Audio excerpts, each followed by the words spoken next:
Texas, and we've seen reportedly the National Guard be deployed to Austin, San Antonio, the governor confirming that he has deployed them to other parts of Texas as well.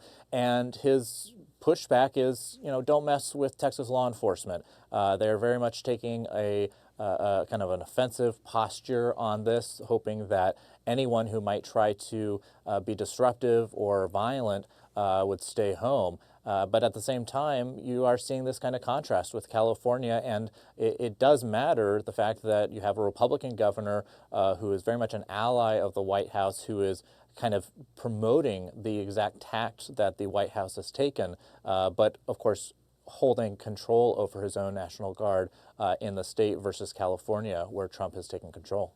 What's your view on the politics of this? Stephen Miller, top White House immigration hawk, posted on X this morning, America voted for mass deportations. Violent insurrectionists and the politicians who enable them are trying to overthrow the results of the election.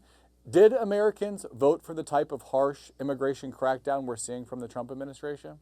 Well, Trump has been very explicit for both his first presidential campaign as well as the 2024 campaign that he wants to take a hard line on illegal immigration. Now, that was certainly something in polling that we saw really resonated. We've seen even in his first few months in office, even though many Republicans even have been critical of his moves on tariffs, people across the spectrum have, among Republicans at least, have really supported his moves on illegal immigration. And we've seen some even support among people in the middle or the center left on the topic of trying to crack down on illegal immigration, trying to secure the border. Now, what we're seeing playing out in LA is certainly much different from just taking a hard line on immigration. We're seeing, troops being deployed to American cities. We're seeing the federal government take control of the National Guard, something that hasn't happened since the 1960s.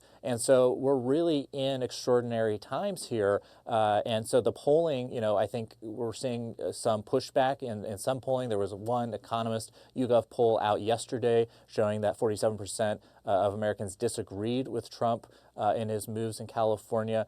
So I think you are seeing some pushback to the degree to which he is taking this crackdown. It seems like there was some mixed messaging from President Trump back during the campaign. On one hand, he was promising mass deportations. On the other, it seemed like his focus was going to be on criminal elements, especially violent criminal undocumented immigrants. But with this more broad-based approach, I wonder if you think that ends up running a little bit of a risk for the president. It could, and there are certainly Republicans in Congress right now who are raising the question of why, you're going after not just violent criminals, you're going after anyone who has stayed past their status or has had no status to stay in the United States. Certainly this kind of marching order mentality when it comes to these ratcheted up arrests on the part of the administration. But to the point of the midterms, we saw last year an interesting kind of nuance to that, even though it was widely viewed that Trump's rhetoric on illegal immigration and migrants crossing the southern border would actually be an impediment when it came to try to win over Latino voters. What we actually saw in polling was that even among Latinos, they agreed that people should try to enter the country through the proper channels. And so there was a degree of support even among that constituency for having law and order and for closing and making sure that people who come to the country do so legally. But again, what we're seeing playing out in LA right now, or what we've seen the last several days, is certainly an escalation of those hardline tactics that he campaigned on. Yeah, to me, that was one of the most interesting developments of the last election, was that swing of immigrant voters to the Republican Party. Do you think Trump's crackdown runs the risk of killing the momentum Republicans have built with immigrant voters, especially Hispanics that were key to his 2024 election victory? Well, there's always the risk of going too far. I think the litmus test here, or the key thing to watch, is going to be, what do Trump's Republican allies say about his moves? And so far, there's basically been tacit endorsement of what he has done.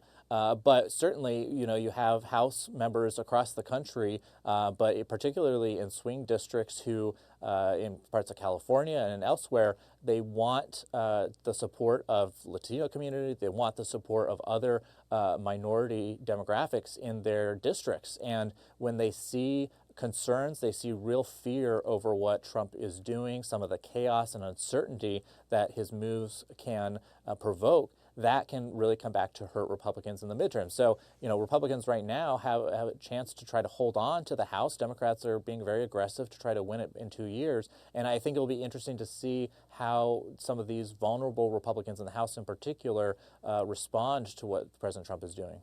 Governor Gavin Newsom addressed the nation last night, framing this fight with the Trump administration as part of a larger struggle to save democracy. This seems like a pretty big moment for Newsom. He's widely believed to be interested in running for president in 2028.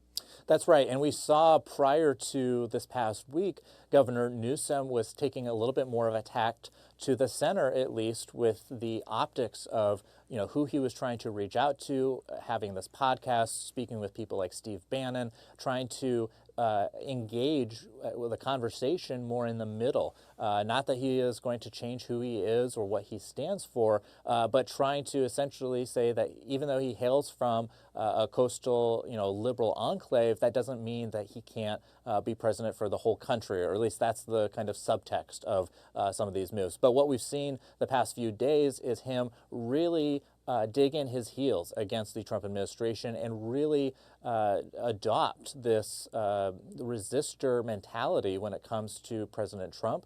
And we'll see how that shakes out. At the end of the day, he's going to be judged based on his record and based on what he has done in California. And so he is in this days-long battle to protect his public image in California, really, and to resist what Trump is trying to do. And so certainly, he's going to try to battle in court, try to take back control of the National Guard, but certainly trying to project an image of law and order and a message of law and order is certainly something to kind of watch from the governor. Definitely a very dynamic situation there on the ground. We'll continue to follow the developments, but for now, we will leave it at that. Jesse Burns, thanks so much. Thanks, Drew.